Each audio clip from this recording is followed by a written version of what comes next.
Crime thriller നോവലുകളുടെ പതിവ് രസക്കൂട്ടുകൾക്കപ്പുറം domestic thriller ജോണറിലെ പുത്തൻ പരീക്ഷണം. ഒരു പെർഫെക്റ്റ് മർഡറിന്റെ തയ്യാറെടുപ്പും നിർവഹണവുമാണ് ഈ നോവലിന്റെ കഥാഗതി നിർണ്ണയിക്കുന്നത്. പരമ്പരാഗത ത്രില്ലർ സാഹിത്യത്തിന്റെ പൊടിപ്പും തൊങ്ങലുകളും വെട്ടിമാറ്റി ചടുലമായ ഭാഷയിൽ പുതിയ കാല മനുഷ്യവ്യാകുലതകളെ ഉദ്വേഗജനകമായി അവതരിപ്പിക്കുന്ന ലാജോ ജോസിന്റെ പുതിയ നോവൽ ഓറഞ്ച് തോട്ടത്തിലെ അതിഥി.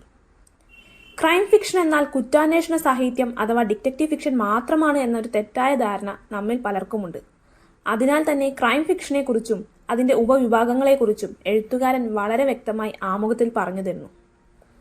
ഓറഞ്ച് തോട്ടത്തിലെ അതിഥി എന്ന ഈ പുസ്തകം ഡൊമസ്റ്റിക് ത്രില്ലർ ജോണറിൽ പെടുന്നതാണ്. വ്യക്തിബന്ധങ്ങളിലും അവയുടെ പരിണിത ഫലങ്ങളിലും ശ്രദ്ധ കേന്ദ്രീകരിക്കുന്ന മനഃശാസ്ത്രപരമായ ചായ്വോടെ എഴുതപ്പെടുന്ന രചനകളെയാണ് ഡൊമസ്റ്റിക് ത്രില്ലർ എന്ന് വിളിക്കുന്നത്. ഈ പുസ്തകത്തെ എഴുത്തുകാരൻ വിശേഷിപ്പിക്കുന്നത് കുറ്റകൃത്യവാസനയുള്ള മനുഷ്യരുടെ കഥ എന്നാണ്. വിരലിലെണ്ണാവുന്ന കഥാപാത്രങ്ങളെ ഈ നോവലിലുള്ളൂ. അവരിൽ ചിലർ ഒരു കൊലപാതകം ചെയ്യാൻ പദ്ധതിയിടുന്നു. പ്രണയം, പക, അത്യാഗ്രഹം അങ്ങനെ ഏതു തരം വികാരമാണ് ഒരു മനുഷ്യനിലെ കുറ്റകൃത്യവാസനയെ ഉണർത്തുന്നത്?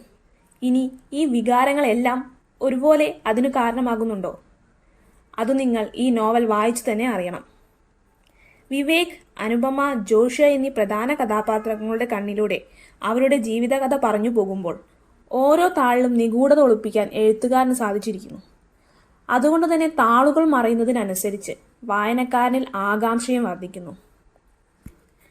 ഒരു കുറ്റകൃത്യവും പെർഫെക്റ്റായി ചെയ്യാനാവില്ലെന്ന് പറഞ്ഞു വെക്കുന്നതിനൊപ്പം മനസ്സിന്റെ ചുഴികളെക്കുറിച്ചുള്ള വ്യക്തമായ ധാരണയും നോവൽ തരുന്നുണ്ട്. ഈ നോവലിനെ കുറിച്ച് കൂടുതലായി എന്തെങ്കിലും പറഞ്ഞാൽ അത് നിങ്ങളുടെ വായനയുടെ രസം കളഞ്ഞേക്കുമെന്നതിനാൽ ഒരു കാര്യം മാത്രം പറയാം. ലാജോ ജോസിന്റെ പരീക്ഷണം വിജയിച്ചിരിക്കുന്നു. ആവർത്തന വിരസത ഒട്ടും തന്നെ അനുഭവപ്പെടാതെ ഒറ്റയിരുപ്പിൽ വായിച്ചു തീർക്കാവുന്ന പുസ്തകമാണ് ഓറഞ്ച് തോട്ടത്തിലെ അതിഥി.